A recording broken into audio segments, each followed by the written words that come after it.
ദൈവം ഉണ്ടോ? ദൈവം ഉണ്ടെങ്കിൽ തന്നെ ദൈവം ഏകനാണോ? ഇത്തരത്തിൽ ദൈവാസ്തിക്യവുമായി ബന്ധപ്പെട്ട നിരവധി ചോദ്യങ്ങൾ നൂറ്റാണ്ടുകളായി സമൂഹത്തിലുണ്ട്. ഈ ലോകത്തെ ഡിസൈൻ ചെയ്തത് ദൈവമാണെങ്കിൽ ആ ദൈവത്തെ ഡിസൈൻ ചെയ്തത് ആരാണ് എന്നതാണ് ചോദ്യം. സൃഷ്ടാവിനെ ഇല്ലായ്മയിൽ നിന്ന് ഉണ്ടാക്കിയതാണ് എന്ന് ആരെങ്കിലും തെളിയിക്കുകയാണെങ്കിൽ അപ്പോൾ നമുക്ക് പറഞ്ഞു കൊടുക്കാം സൃഷ്ടാവിനെ സൃഷ്ടിച്ച സൃഷ്ടാവ് ആരാണ് എന്ന്. നബി സല്ലല്ലാഹു അലൈഹി വസല്ലമ തങ്ങളുടെ അധ്യാപനങ്ങൾ ശാസ്ത്രങ്ങളിലൂടെയും പഠനങ്ങളിലൂടെയും തെളിയിക്കപ്പെടുന്നു എന്ന് വേണം നാം മനസ്സിലാക്കാൻ. നമ്മളെല്ലാം മുസ്ലിങ്ങളാണല്ലോ. മാത്രമല്ല മുസ്ലിങ്ങളാണ് എന്നതിൻ്റെ പേരിൽ അഭിമാനിക്കുന്നവരുമാണ്. യഥാർത്ഥത്തിൽ നാം നമ്മോട് തന്നെ ചോദിക്കേണ്ട, അല്ലെങ്കിൽ പലപ്പോഴും ചോദിച്ചിട്ടുള്ള ഒരു ചോദ്യമുണ്ട്. ആ ചോദ്യം മറ്റു പലരും നമ്മോട് ചോദിക്കാൻ ആഗ്രഹിക്കുന്ന ഒരു ചോദ്യം കൂടെയാണ്. ആ ചോദ്യം മറ്റൊന്നുമല്ല, നിങ്ങൾ എന്തുകൊണ്ട് മുസ്ലിങ്ങളായി എന്നൊരു ചോദ്യം. യഥാർത്ഥത്തിൽ ആ ചോദ്യം നാം നമ്മോട് തന്നെ ചോദിക്കണമെന്ന് നമ്മുടെ മതം തന്നെ നമ്മോട് പറഞ്ഞിട്ടുണ്ട്. ഞാൻ എന്തുകൊണ്ട് മുസ്ലിമായി, മുസ്ലിം ആകാൻ എനിക്ക് എന്ത് രേഖയാണുള്ളത് എന്ന് നാം എപ്പോഴും ആലോചിക്കുകയും അതിന് കൃത്യമായൊരു മറുപടി നമുക്ക് ഉണ്ടാവുകയും വേണം. എൻ്റെ മാതാപിതാക്കൾ മുസ്ലിങ്ങളായതുകൊണ്ട് ഞാനും മുസ്ലിമായി എന്നൊരു ഒഴുക്കൻ മട്ടിലുള്ള മറുപടിയാണ് നാം പറയുന്നതെങ്കിൽ നാം വെറും ഒരു കാനേശുമാരി മുസ്ലിമേ ആയിട്ടുള്ളൂ. സൃഷ്ടാവിൻ്റെ അടുക്കൽ സ്വീകാര്യമായ വിശ്വാസം മനസ്സിലുറപ്പിച്ച് വിശ്വസിക്കുന്ന ഒരു വിശ്വാസി എന്ന പദവിയിലേക്ക് നാം എത്തിയിട്ടില്ല. ഞാൻ എന്തുകൊണ്ട് മുസ്ലിമായി എന്ന ചോദ്യം ഞാൻ എൻ്റെ മനസ്സിനോട് ചോദിക്കുമ്പോൾ പ്രധാനമായിട്ടും എൻ്റെ മനസ്സ് പറയുന്നത് രണ്ടുത്തരങ്ങളാണ്. ഒന്ന് ഇസ്ലാമിൻ്റെ സുഭദ്രമായ അടിത്തറ, മറ്റൊന്ന് ഇസ്ലാമിൻ്റെ അധ്യാപനങ്ങളുടെ കാലിക പ്രസക്തി, സൗകുമാര്യത, മനോഹാരിത എന്നിവയാണ്. യഥാർത്ഥത്തിൽ ഇത്രത്തോളം സുഭദ്രമായ അടിത്തറയുള്ള ഒരു വിശ്വാസ സംഹിത മറ്റൊന്നുണ്ടാവില്ല അല്ലേ? ഇസ്ലാമിൻ്റെ അടിത്തറ എന്നതുകൊണ്ട് ഉദ്ദേശിക്കുന്നത് ഷഹാദത്തുൽ കലിമയല്ലേ? കാരണം ഒരാൾക്ക് ഇസ്ലാമിലേക്ക് മെമ്പർഷിപ്പ് കിട്ടൽ ഷഹാദത്തുൽ കലിമ അർത്ഥം പറഞ്ഞ് മനസ്സിൽ ഉറപ്പിച്ചു ആയതുകൊണ്ട് പറയുമ്പോഴാണല്ലോ. അഷ്ഹദു അല്ലാ ഇലാഹ ഇല്ലല്ലാഹു വഅഷ്ഹദു അന്ന മുഹമ്മദൻ റസൂലുള്ളാഹ്, ആരാധനയ്ക്ക് അർഹൻ അല്ലാഹു അല്ലാതെ മറ്റാരുമില്ലെന്നും മുഹമ്മദ് നബി സല്ലല്ലാഹു അലൈഹി വസല്ലം അള്ളാഹുവിൻ്റെ പ്രവാചകനാണെന്നുള്ള ഈ രണ്ട് കാര്യങ്ങൾ വളരെ ലളിതമായ ബുദ്ധി കൊണ്ട് ആലോചിച്ചാൽ തന്നെ മനസ്സിലാകും ഇത് വാസ്തവമാണ്, സത്യമാണ് എന്ന്. ഷഹാദത്തുൽ കലിമയുടെ ആദ്യ ഭാഗത്തിൽ പറയുന്നത് ആരാധനയ്ക്ക് അർഹൻ അല്ലാഹു അല്ലാതെ മറ്റാരുമില്ല എന്നുള്ളതാണ്. അതായത് ഈ പ്രപഞ്ചത്തെ മുഴുവൻ സൃഷ്ടിച്ച് പരിപാലിക്കുന്ന ഒരുവനുണ്ട്. എല്ലാ കാര്യങ്ങളും അറിയുകയും കേൾക്കുകയും കാണുകയും ചെയ്യുന്ന ഒരാൾ, ഈ പ്രപഞ്ചത്തിൻ്റെ ലോകത്തിൻ്റെ മുഴുവൻ അധികാരങ്ങളും കൈയാളുന്ന ഒരുവൻ. ആ ഒരുവനെ മാത്രമേ ആരാധിക്കാൻ പാടുള്ളൂ, അവനെ മാത്രമേ ആരാധിക്കപ്പെടാൻ യോഗ്യതയായുള്ളൂ എന്നാണ് നമ്മുടെ വിശ്വാസം. ബാക്കിയുള്ള മുഴുവൻ വസ്തുക്കളും അവൻ്റെ അധികാരത്തിന് കീഴിൽ വരുന്ന വസ്തുക്കളാണ്. അവയൊന്നും ആരാധിക്കപ്പെടാൻ യോഗ്യമല്ല എന്നാണ് ഇതിൻ്റെ ആകത്തുക. ഇനിയിപ്പോൾ ഒരാൾ ചോദിക്കുകയാണ്, ദൈവം ഉണ്ടോ? ദൈവം ഉണ്ടെങ്കിൽ തന്നെ ദൈവം ഏകനാണോ? ഇത്തരത്തിൽ ദൈവാസ്തിക്യവുമായി ബന്ധപ്പെട്ട നിരവധി ചോദ്യങ്ങൾ നൂറ്റാണ്ടുകളായി സമൂഹത്തിലുണ്ട്. അതിനൊക്കെ അക്കാലങ്ങളിലെ പണ്ഡിതന്മാർ കൃത്യമായി മറുപടികൾ പറഞ്ഞു വെച്ചിട്ടുണ്ട്. പക്ഷേ മറ്റ് മുൻവിധികളോ ദുരഭിമാനമോ ഇല്ലാതെ നിഷ്പക്ഷമായി അവ ആലോചിക്കാനും പഠിക്കാനും തയ്യാറാകണമെന്നൊരു നിബന്ധന മാത്രമേ ഉള്ളൂ. അത് വളരെ ശരിയാണ്. എത്ര തെളിവുകളാണ് നമ്മൾ നോക്കിയാൽ കാണാൻ കഴിയുന്നത്. ഒരാൾ അറാബിയായ ഒരു ഗ്രാമീണവാസിയോട് ചോദിക്കുന്നുണ്ട്, നിങ്ങൾ എങ്ങനെയാണ് നിങ്ങളുടെ റബ്ബുണ്ട്, ലോകത്തിനൊരു സൃഷ്ടാവുണ്ട് എന്ന് മനസ്സിലാക്കിയെന്ന് ചോദിക്കുമ്പോൾ അദ്ദേഹം വളരെ ലളിതമായി പറയുന്ന ഉത്തരമുണ്ട്. ഒരു വഴിയിലൂടെ നടന്നു പോകുമ്പോൾ അതുവഴി ഒരു ഒട്ടകത്തിൻ്റെ കാഷ്ടം കണ്ടാൽ അതുവഴി ഒരു ഒട്ടകം നടന്നു പോയതിൻ്റെ മേലെ അത് അറിയിക്കുന്നുണ്ട്. ഒരു മനുഷ്യൻ്റെ കാൽപ്പാടാണ് കാണുന്നതെങ്കിൽ അതിലൂടെ ഒരു മനുഷ്യൻ നടന്നു പോയിട്ടുണ്ട് എന്ന് അറിയിക്കും. ഇത്രയും വ്യവസ്ഥാപിതമായി സംവിധാനിച്ച ആകാശവും ഭൂമിയും ഇതെല്ലാം നിർമ്മിച്ച നിർമ്മിതാവിൻ്റെ മേൽ അറിയിക്കുന്നില്ലേ എന്ന് അദ്ദേഹം ചോദിക്കുന്നതായി നമ്മൾ വായിച്ചിട്ടുണ്ട്. ഇതിനെ വളരെ സിസ്റ്റമാറ്റിക്കായി അവതരിപ്പിച്ച ഒരു ആർഗ്യുമെൻ്റാണ് ഡിസൈൻ ആർഗ്യുമെൻ്റ് എന്ന് പറയുന്നത്. പ്രപഞ്ചത്തിലെ എവിടെ നോക്കിയാലും ഏത് വസ്തുവിലേക്ക് നോക്കിയാലും ഒരു ഡിസൈൻ നമുക്ക് കാണാൻ കഴിയും. ഇപ്പോൾ ഈ മേശ നോക്കിക്കഴിഞ്ഞാൽ ഈ മേശ പണിഞ്ഞൊരു ആശാരിയുണ്ട്. ഒരു ശില്പം കണ്ടാൽ അതിന് പിന്നിൽ ഒരു ശില്പിയുണ്ട്. ഒരു ആർട്ട് കണ്ടാൽ അതിന് പിന്നിൽ ഒരു ആർട്ടിസ്റ്റ് ഉണ്ട്. ഇതെല്ലാം നമ്മൾ നേരിട്ട് കാണണമെന്നില്ല. ആ ശില്പം കാണുന്നതിലൂടെ, ആ ചിത്രം കാണുന്നതിലൂടെ, ആ മേശ കാണുന്നതിലൂടെ ഇതിന് പിന്നിൽ ഒരാളുണ്ട് എന്ന് നമുക്ക് മനസ്സിലാകും. ഈ പ്രപഞ്ചത്തിലെ എല്ലാ വസ്തുക്കളിലും ഈ ഡിസൈൻ ഉണ്ട് എന്ന് നമുക്ക് മനസ്സിലായി കഴിഞ്ഞാൽ ഈ ഡിസൈനിന് പിന്നിൽ ഒരു ഡിസൈനർ ഉണ്ട് എന്നത് ഉറപ്പാണല്ലോ, അതിൽ സംശയമില്ലല്ലോ. ഇത് വളരെ ലളിതമായി പ്രപഞ്ചത്തിൽ ദൈവമുണ്ട് എന്ന് മനസ്സിലാക്കി തരുന്ന ഒരു സമർത്ഥന രീതിയാണ് ഡിസൈൻ ആർഗ്യുമെൻ്റ് എന്ന് പറയുന്നത്. പക്ഷേ ഇവിടെയും ചില ആളുകൾ ചോദിക്കുന്നൊരു ചോദ്യമുണ്ട്. ഈ ലോകത്തെ ഡിസൈൻ ചെയ്തത് ദൈവമാണെങ്കിൽ ആ ദൈവത്തെ ഡിസൈൻ ചെയ്തത് ആരാണ് എന്നതാണ് ചോദ്യം. യഥാർത്ഥത്തിൽ ആ ചോദ്യം അർത്ഥശൂന്യമാണ്. കാരണം ആ പാറ്റേണിലുള്ള ചോദ്യങ്ങൾ നമ്മൾ നോക്കിക്കഴിഞ്ഞാൽ അത് എത്രത്തോളം അർത്ഥശൂന്യമാണെന്ന് നമുക്ക് മനസ്സിലാകും. ഈ ചിത്രം വരച്ചത് ഡാവിഞ്ചിയാണ് എങ്കിൽ ഡാവിഞ്ചി വരച്ചതാര് എന്ന് ചോദിക്കണമെങ്കിൽ ഡാവിഞ്ചി എന്നത് ചിത്രമായി സ്ഥിരപ്പെടണം. എന്നാൽ ഡാവിഞ്ചി എന്നത് ചിത്രമായി സ്ഥിരപ്പെട്ടിട്ടില്ലല്ലോ. ചിത്രമായി സ്ഥിരപ്പെടുമ്പോഴാണ് ഡാവിഞ്ചി വരച്ചതാര് എന്ന ചോദ്യം പ്രസക്തമാകുന്നത്. അതുപോലെ പ്രപഞ്ചത്തെ ഡിസൈൻ ചെയ്തത് ദൈവമാണ് എങ്കിൽ ദൈവത്തെ ഡിസൈൻ ചെയ്തത് ആര് എന്ന് ചോദിക്കണമെങ്കിൽ ദൈവം എന്നത് ഡിസൈനായി സ്ഥിരപ്പെടണം. ഈ കാലഘട്ടത്തിൽ അത്രയും ദൈവം എന്നത് ചിത്രമായി സ്ഥിരപ്പെട്ടിട്ടില്ലല്ലോ. പിന്നെ എങ്ങനെയാണ് അങ്ങനെ ഒരു ചോദ്യം ഉന്നയിക്കാൻ കഴിയുക? പ്രപഞ്ചത്തിന് ഒരു സൃഷ്ടാവുണ്ട് എന്ന് തെളിയിക്കാൻ ഡിസൈൻ ആർഗ്യുമെൻ്റ് പോലെ തന്നെ വളരെ ഇൻ്റലക്ച്വലായി നമുക്ക് സമർത്ഥിക്കാൻ കഴിയുന്ന മറ്റൊരു ആർഗ്യുമെൻ്റാണ് കലാം കോസ്മോളജിക്കൽ ആർഗ്യുമെൻ്റ് എന്ന് പറയുന്നത്. ഇതിൽ പ്രധാനമായി 2 സ്റ്റേറ്റ്മെൻ്റാണ് പറയുന്നത്. ഒന്ന്, ഈ പ്രപഞ്ചത്തിന് തുടക്കമുണ്ട്. മറ്റൊന്ന്, തുടക്കമുള്ള ഏതൊരു വസ്തുവിനും അത് തുടങ്ങാനൊരു കാരണം വേണം. ഇതിൽ ആദ്യത്തെ സ്റ്റേറ്റ്മെൻ്റ് ആയിരിക്കും പല സംശയം ഉണ്ടായിരിക്കുന്നത്. പ്രപഞ്ചത്തിന് തുടക്കമുണ്ടോ, പ്രപഞ്ചം പുതുതായി ഉണ്ടായതാണോ? ഇത്തരം സംശയങ്ങൾക്കുള്ള മറുപടി പ്രപഞ്ചത്തെ നിരീക്ഷിക്കുകയാണെങ്കിൽ തന്നെ നമുക്ക് ആ ഉത്തരത്തിലേക്ക് എത്തിച്ചേരാൻ സാധിക്കും. പ്രപഞ്ചത്തിലെ ഓരോ അവസ്ഥകളും നിരന്തരമായി മാറ്റങ്ങൾക്ക് വിധേയപ്പെട്ടുകൊണ്ടിരിക്കുകയാണ്. അതുകൊണ്ട് തന്നെ പ്രപഞ്ചത്തിന് തുടക്കമുണ്ട് എന്ന നിഗമനത്തിൽ നമുക്ക് എത്താൻ സാധിക്കും. ഉദാഹരണത്തിന്, ഇപ്പോൾ വെയിലാണെന്നുണ്ടെങ്കിൽ പിന്നീട് മഴയായിരിക്കും. ഇപ്പോൾ പകലാണെങ്കിൽ പിന്നീട് രാത്രിയായിരിക്കും. എല്ലാ സമയത്തും ഒരു പൂവ് വിടർന്ന് അതിൻ്റെ സൗരഭ്യം പരത്തുന്നില്ല. ഇങ്ങനെ പ്രപഞ്ചത്തിലെ ഓരോ അവസ്ഥകളും നിരന്തരമായി മാറ്റങ്ങൾക്ക് വിധേയമാണ്. അതുകൊണ്ട് തന്നെ പ്രപഞ്ചത്തിനൊരു തുടക്കമുണ്ട് എന്ന നിഗമനത്തിൽ നമുക്ക് എത്താൻ സാധിക്കും. പ്രപഞ്ചത്തിന് ആകെ 2 അവസ്ഥയേ ഉള്ളൂ: ചലനം, നിശ്ചലനം. ഇപ്പോൾ പ്രപഞ്ചം ചലിച്ചുകൊണ്ടിരിക്കുകയാണെന്നുണ്ടെങ്കിൽ പിന്നീട് നിശ്ചലനാവസ്ഥയിലായിരിക്കും. ഇതിനു മുമ്പ് ചലിച്ചുകൊണ്ടിരിക്കുകയാണെന്നുണ്ടെങ്കിൽ അതിനു മുമ്പ് നിശ്ചലനാവസ്ഥയിലായിരിക്കും. ഇങ്ങനെ ചലനം, നിശ്ചലനം, ചലനം, നിശ്ചലനം എന്നിങ്ങനെ ഈ ഒരു ചലന നിശ്ചലന ശ്രേണി, ഈ ഒരു പരമ്പര പിന്നിലേക്ക് അനന്തമായി അന്ത്യമില്ലാതെ സഞ്ചരിക്കുക എന്നത് സാധ്യമല്ല. അതിന് എനിക്ക് തോന്നുന്നു ഇംഗ്ലീഷിൽ ഇൻഫിനിറ്റ് റിഗ്രസ് എന്ന് മറ്റുമാണ് പറയുന്നത്. It is impossible.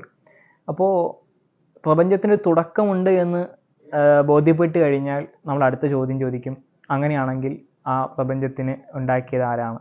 പ്രപഞ്ചത്തിൻ്റെ തുടക്കക്കാരൻ ആരാണ്? ഒറിജിനുള്ള ഏതൊരു വസ്തുവിനും ഒരു ഒറിജിനേറ്റർ വേണം. തുടക്കമുള്ള ഏതൊരു വസ്തുവിനും ഒരു തുടക്കക്കാരൻ വേണം. ഇതുപോലെ പ്രപഞ്ചത്തിനൊരു തുടക്കമുണ്ട്, അപ്പോൾ ഒരു തുടക്കക്കാരൻ വേണം, അതിനൊരു കാരണം വേണം. ആ ഒരു കോസിനെയാണ് നമ്മൾ എന്ത് ചെയ്യുന്നത്? ദൈവത്തിലേക്ക് എത്തിക്കുന്നത്. നേരത്തെ ചോദിച്ച ചോദ്യത്തോട് സമാനമായൊരു ചോദ്യം ഇവിടെയും ചിലർ ഉന്നയിക്കാറുണ്ട്. അത് മറ്റൊന്നുമല്ല, ഈ ലോകത്തെ സൃഷ്ടിച്ച ഒരു സൃഷ്ടാവുണ്ടെങ്കിൽ ആ സൃഷ്ടാവിനെ സൃഷ്ടിച്ചത് ആരാണ് എന്നതാണ് ചോദ്യം. പ്രപഞ്ചം ഉണ്ട് എന്നത് കൊണ്ടല്ല നമ്മൾ പ്രപഞ്ചത്തിനൊരു സൃഷ്ടാവിനെ അന്വേഷിക്കുന്നത്. നേരത്തെ പറഞ്ഞതുപോലെ പ്രപഞ്ചം നിരന്തരമായി മാറ്റങ്ങൾക്ക് വിധേയമാകുന്നതുകൊണ്ട് തന്നെ പ്രപഞ്ചത്തിനൊരു തുടക്കമുണ്ട് എന്ന് നമുക്ക് ബോധ്യപ്പെട്ട് കഴിഞ്ഞു.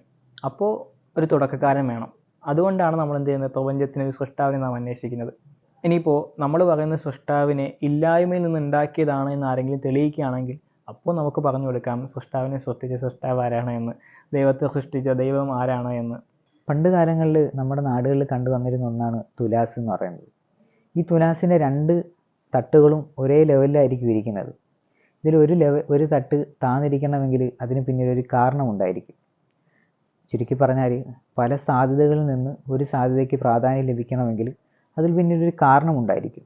ഈ ആർഗ്യുമെൻ്റാണ് കണ്ടിൻജൻസി ആർഗ്യുമെൻ്റ് എന്ന് പറയുന്നത്.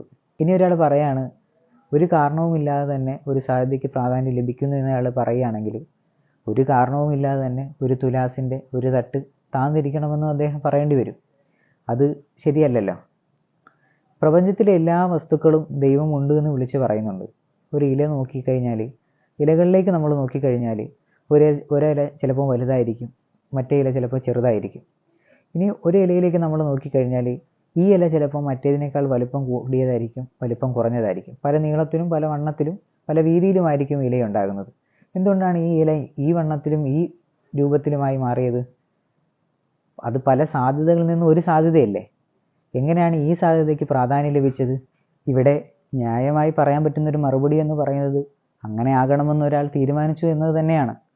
ഇനി നമ്മൾ ഏതൊക്കെ രൂപത്തിൽ ഈ ഉത്തരത്തെ വളച്ചൊടിച്ചാലും ഈ ഒരു ആശയത്തിലേക്ക് തന്നെയായിരിക്കും ആ ഉത്തരം നമ്മളെ കൊണ്ട് എത്തിക്കുന്നത്. ചിന്തിക്കുന്ന ആർക്കും വളരെ ലളിതമായി മനസ്സിലാകുന്ന 3 തെളിവുകളാണ് ചുരുങ്ങിയ സമയത്തിനുള്ളിൽ നാം ഇവിടെ സമർപ്പിച്ചത്. ഈ തെളിവുകൾ ഇസ്ലാമിൻ്റെ അടിത്തറയായ പ്രപഞ്ചത്തിനൊരു സൃഷ്ടാവുണ്ട് എന്ന വിശ്വാസത്തിലേക്കാണ് നമ്മെ എത്തിക്കുന്നത്. പിന്നെ സർവശക്തനായ, എല്ലാം കാണുകയും കേൾക്കുകയും അറിയുകയും ചെയ്യുന്ന ഒരു ദൈവം, അതൊന്നേ ഉണ്ടാകാൻ പാടുള്ളൂ എന്നൊരു പോയിന്റ് കൂടെ ഇവിടെ വരുന്നുണ്ട്. അത് വളരെ ലളിതമായി നമുക്ക് പറയാൻ കഴിയുന്ന കാര്യമാണ്. സിമ്പിളായൊരു ഉദാഹരണം പറഞ്ഞാൽ, 2 സർവശക്തന്മാരുണ്ട് എന്ന് നാം സങ്കല്പിക്കുക. എന്നിട്ട് ഒരാൾ ഒരു വ്യക്തിയെപ്പറ്റി നാളെ 10 മണിക്ക് അദ്ദേഹം മരിക്കണമെന്നും മറ്റേയാൾ ജീവിക്കണമെന്നും വിചാരിച്ചാൽ, അദ്ദേഹം മരിക്കുകയാണെങ്കിൽ ആദ്യം പറഞ്ഞ ആൾ സർവശക്തനാണെന്ന് സ്ഥിരപ്പെടുത്തേണ്ടി വരും. ഇനി അദ്ദേഹം ജീവിച്ചിരിക്കുകയാണെങ്കിൽ രണ്ടാമത്തെ ആൾ സർവശക്തനാണ് എന്ന് പറയേണ്ടി വരും. ഇത് അസാധ്യമാണ്.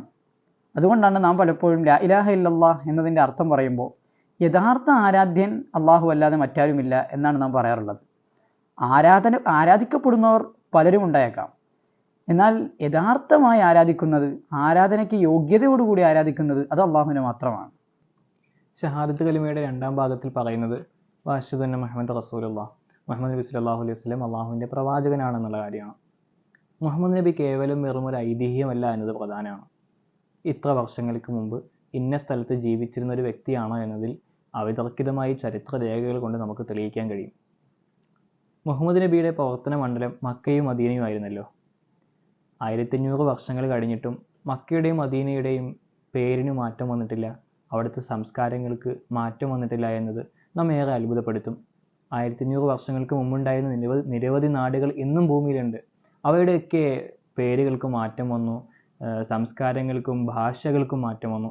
എന്നാൽ അന്നും ഇന്നും മക്കയും മദീനയും അതേ പേരിൽ അറിയപ്പെടുന്നുണ്ട്. അവരുടെ ഭാഷ അന്നും ഇന്നും അറബിയാണ്. അവിടുത്തെ രീതിശാസ്ത്രം അന്നും ഇന്നും ഇസ്ലാമാണ്. പറഞ്ഞു വരുന്നത്, ഇത്രയധികം പാരമ്പര്യവും പൈതൃകവും അവകാശപ്പെടാനുള്ള മറ്റ് നാടുകളൊന്നുമില്ല എന്നർത്ഥം. മുഹമ്മദ് നബി പ്രവാചകത്വവാദം ഉന്നയിച്ചിരുന്നു എന്നിടത്ത് ആർക്കും തർക്കമില്ല. തർക്കമുള്ളത് ആ വാദം സത്യമായിരുന്നു എന്നിടത്താണ്. അത് സത്യമായിരുന്നു. മുഹമ്മദ് നബി സല്ലല്ലാഹു അലൈഹി വസല്ലം അള്ളാഹുവിൻ്റെ പ്രവാചകനാണ്, റസൂലാണെന്ന് വിശ്വസിക്കുമ്പോഴാണ് ഷഹാദത്ത് കലിമ പൂർണ്ണമാകുന്നത്, ഒരാൾ മുസ്ലിം ആകുന്നത്, ഇസ്ലാമിൻ്റെ അടിത്തറ സുഭദ്രമാകുന്നത്. ആ പ്രവാചകത്വവാദം സത്യമായിരുന്നെന്ന് എങ്ങനെയാണ് നമുക്ക് തെളിയിക്കാനാകുന്നത്? മുഹമ്മദ് നബി സല്ലല്ലാഹു അലൈഹി വസല്ലം തന്നെ ഉന്നയിച്ച ഏറ്റവും വലിയ തെളിവ് പരിശുദ്ധമായ ഖുർആനായിരുന്നു. ഖുർആൻ എങ്ങനെയാണ് തെളിവാകുന്നത്?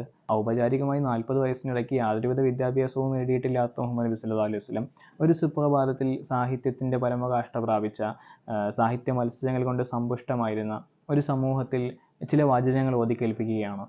സാഹിത്യ മേന്മകൾ കൊണ്ട് ആരെയും ആകർഷിക്കുന്ന, അത്ഭുതപ്പെടുത്തുന്ന വാചകങ്ങൾ. എന്നിട്ട് മുഹമ്മദ് നബി പറയുന്നുണ്ട്, ഇത് ഞാൻ സ്വയം നിർമ്മിച്ചതല്ല, ഇത് അള്ളാഹുവിൻ്റെ അടുക്കൽ നിന്നുള്ള ദിവ്യവാചകങ്ങളാണ്. ഇനി ഞാൻ നിർമ്മിച്ചതാണ് എന്ന് നിങ്ങൾ കരുതുന്നുണ്ട് എങ്കിൽ, യാതൊരുവിധ ഔപചാരിക വിദ്യാഭ്യാസവും നേടിയിട്ടില്ലാതെ എനിക്ക് ഇത്രയും മനോഹരമായ വാചകങ്ങൾ നിർമ്മിക്കാൻ കഴിയുമെങ്കിൽ ഇതിനേക്കാൾ 10 ഇരട്ടി മൂല്യമുള്ള വാചകങ്ങൾ നിങ്ങൾക്ക് നിർമ്മിക്കാൻ കഴിയേണ്ടതാണല്ലോ, കൊണ്ടുവരൂ. ഇതേ വെല്ലുവിളി തന്നെ ഖുർആൻ നടത്തുന്നുണ്ട്.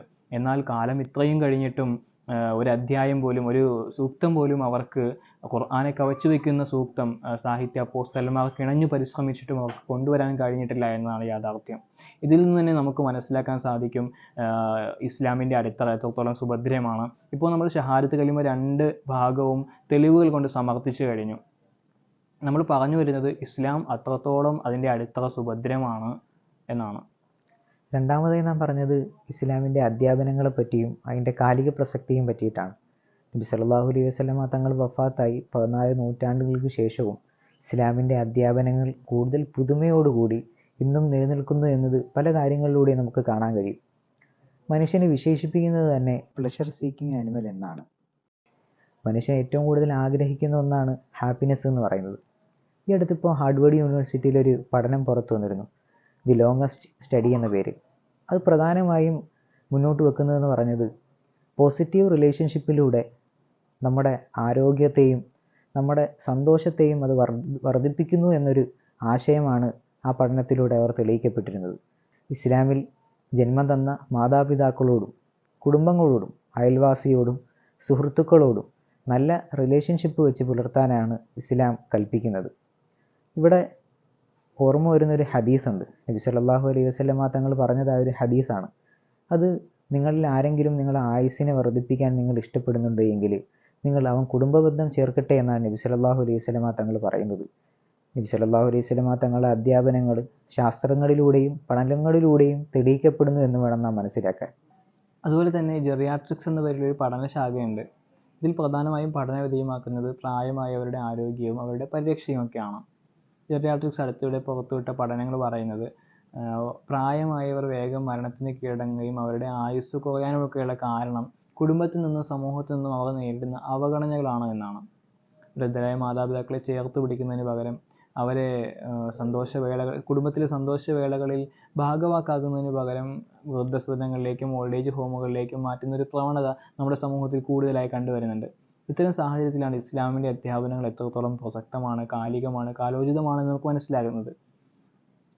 വൃദ്ധരായ മാതാപിതാക്കളെ പരിചരിക്കുകയും മുതിർന്നവരെ ബഹുമാനിക്കുകയും ചെയ്യുന്നതിൻ്റെ ആവശ്യകതയെക്കുറിച്ച് ഇസ്ലാം കർശനമായ നിർദ്ദേശം നൽകുന്നുണ്ട്.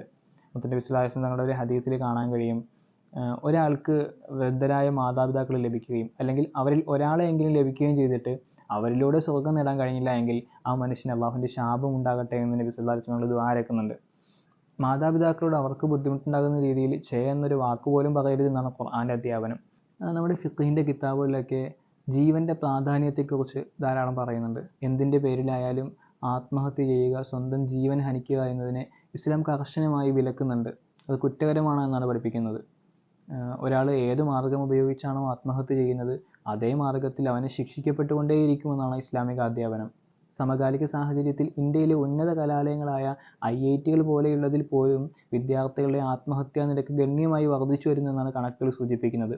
ഈ അടുത്ത് നാം ഒരു ADM-ൻ്റെ ആത്മഹത്യ പത്രമാധ്യമങ്ങളിൽ വായിച്ചു. ഇങ്ങനെ വിദ്യാസമ്പന്നർ പോലും ആത്മഹത്യക്ക് കീഴ്പ്പെട്ടുകൊണ്ടിരിക്കുമ്പോൾ ഇസ്ലാം ജീവന് എത്രത്തോളം പ്രാധാന്യം നൽകുന്നുണ്ട് എന്ന് നമുക്ക് ഇസ്ലാമിക അധ്യാപനങ്ങളിൽ നിന്ന് വായിക്കാൻ കഴിയും.